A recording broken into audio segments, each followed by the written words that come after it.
Scentland, the land of scent.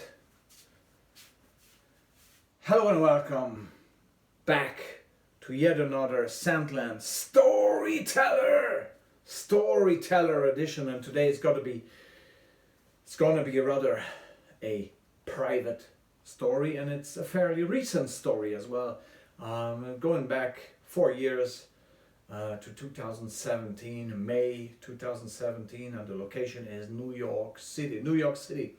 So it happened to be that my girlfriend had some work-related travel to do to New York, and I just joined, So we went to New York again. It's my first time at the time there, and so while she was doing some work-related stuff, I was roaming the streets of the Big Apple, which since I visited a few times and grew to love tremendously, okay?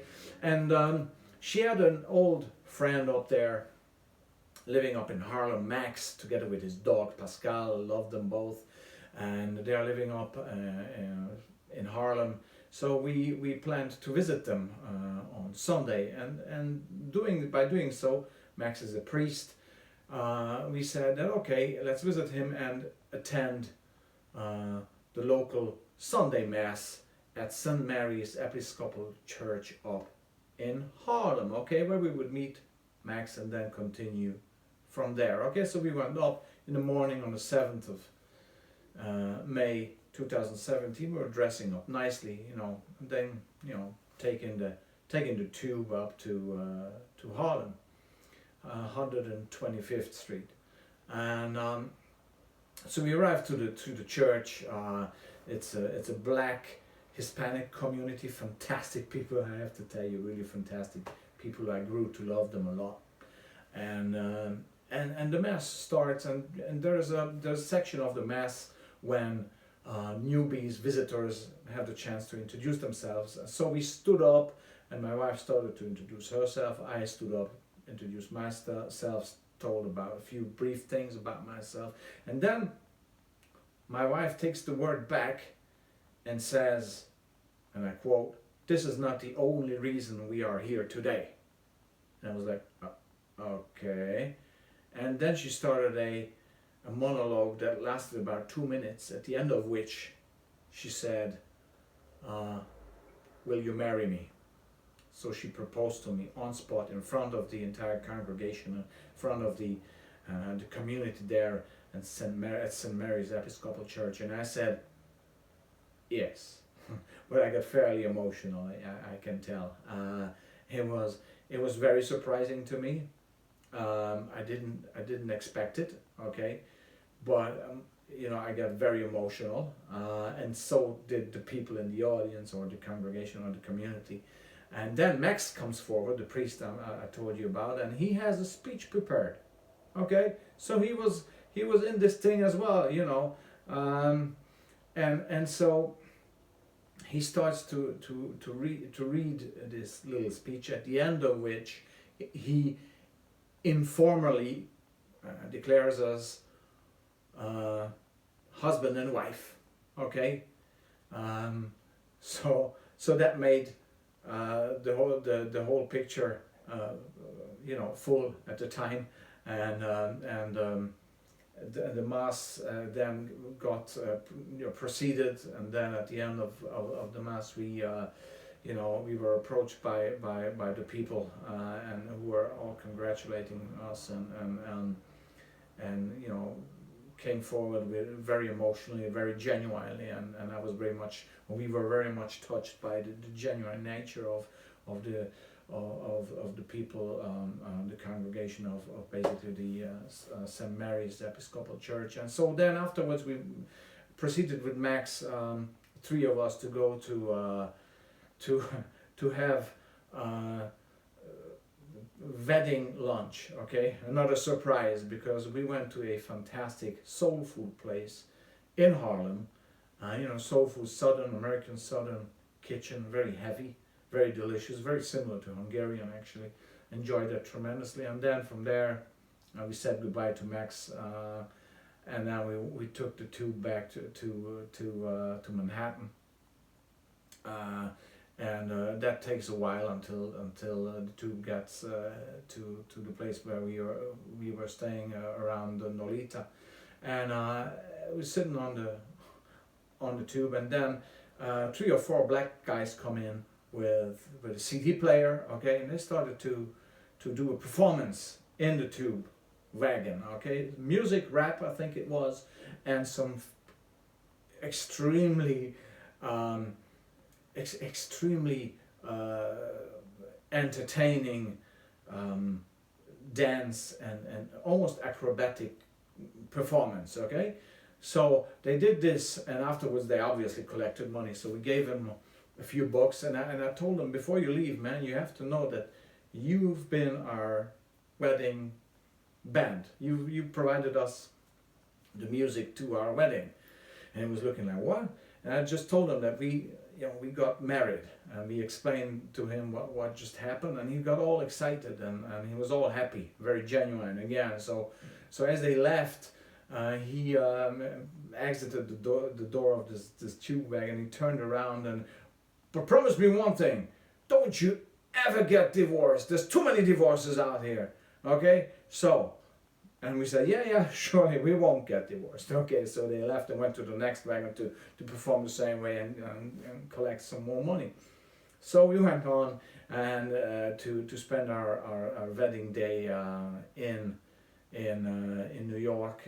My wife did, at the time my wife already, okay, although only informal at this stage, she did reserve a great speakeasy for that night, which we went to. Again, very adventurous, almost like in a movie where you're catching a yellow cab on the streets of New York and then proceed back and forth.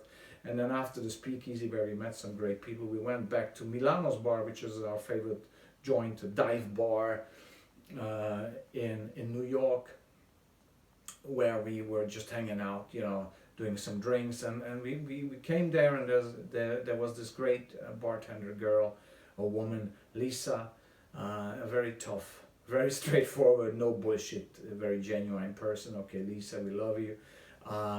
And we told her the story, what just happened today. Okay, and she got so excited about it that she just called out to the rest of the people sitting in this fairly dark, dingy bar. Okay, she told them like, okay, everybody, if anybody wants to order anything, do it now, because for the next 10-15 minutes I'm gonna be out of here. And we were just, where's she? What's happening? And she disappeared. She came back with a big cardboard onto which she wrote with her own handwriting, "Just married, New York City, Milano's bar." Okay, and she told us, "This is for you. Let's go outside." And we were just, what? And so we went outside. And she said she's an amateur photographer, and she had I think only her iPhone with her, but she said, I'm gonna make some cool photos of you. Okay, just hold up the sign and just act, be yourselves, okay, guys. So we were like, I was lighting up a cigarette, and we were like having drinks outside the bar, my wife and I, like it was fantastic. And Lisa kept on doing the photos. Okay, so this is how our official wedding photos got made. Okay, this is how it happened. Some people stand on the bridge with swans in the lake and bright sunshine hitting down on them while the trees majestically wave in the background. Nothing like this for us. For us was dive bar, cigarette, and probably the only light we had was a neon light from the Budweiser sign shining onto us from the bar directly.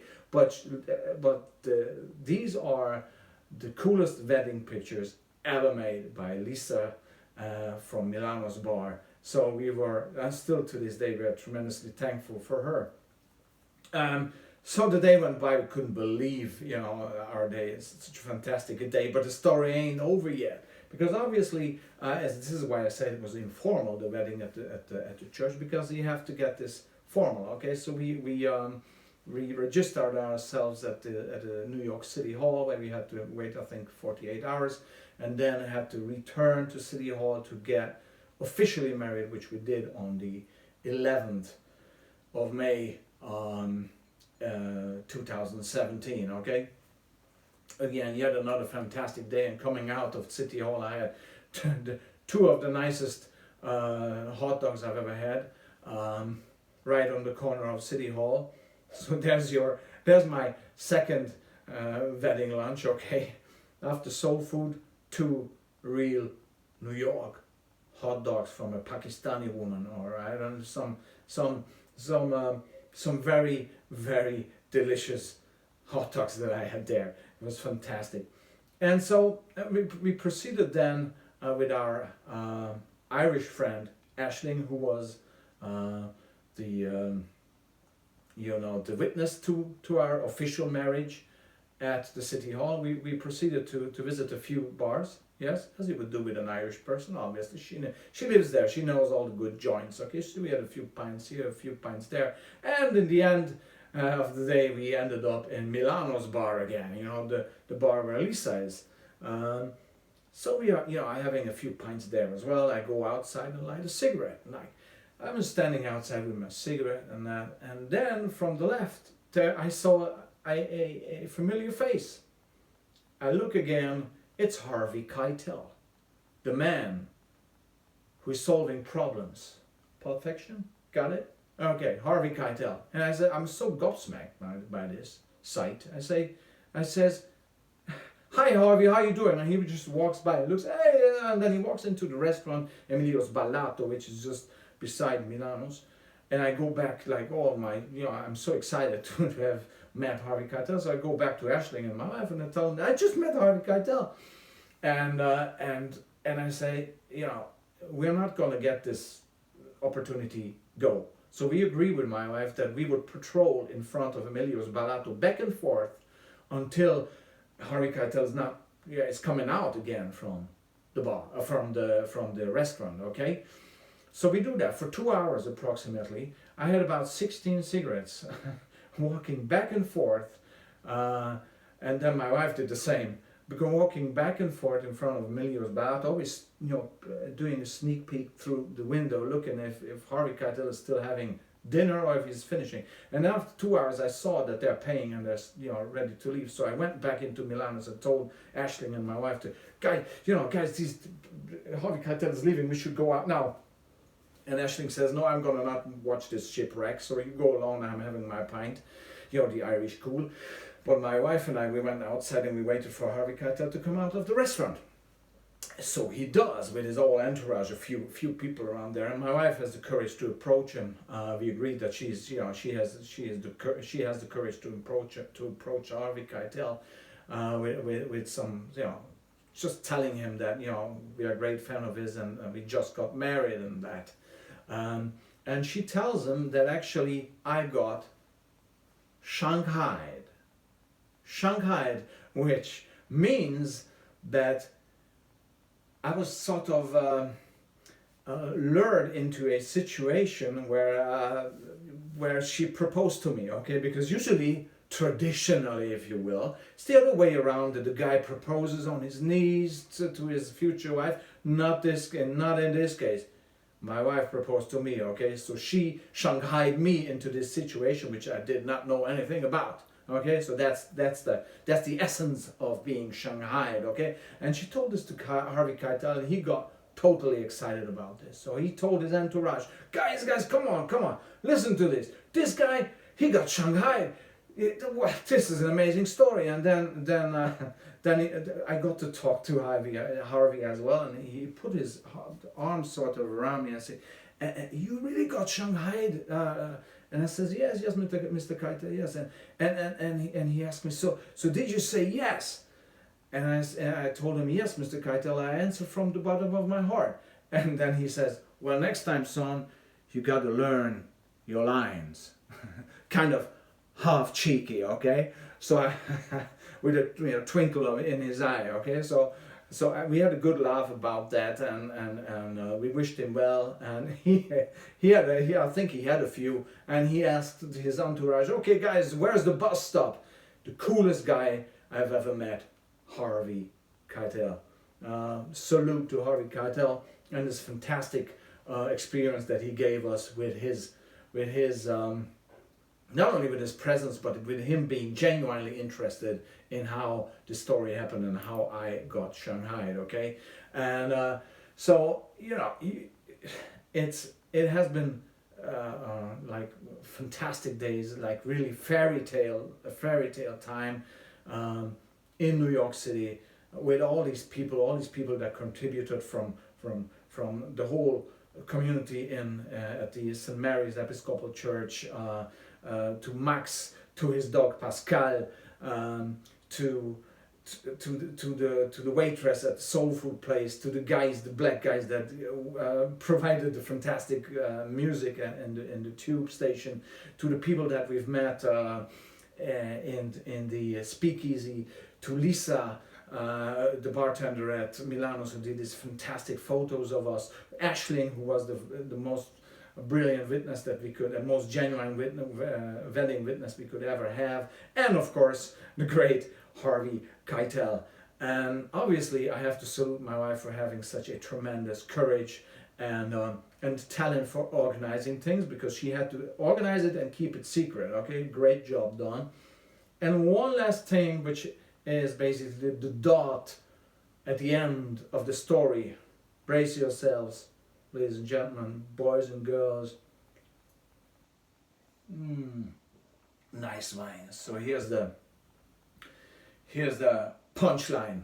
The punchline is that since then, my wife and I, we have a kid, a boy, one of the coolest kids I've ever seen ever. Eskil, our son, and he's now 3 years old. And let me tell you something. Get closer. He's made in New York City. Okay, got it? Cheers. Salute. Thanks for listening to yet another Sandland Storyteller session. Salute, everybody.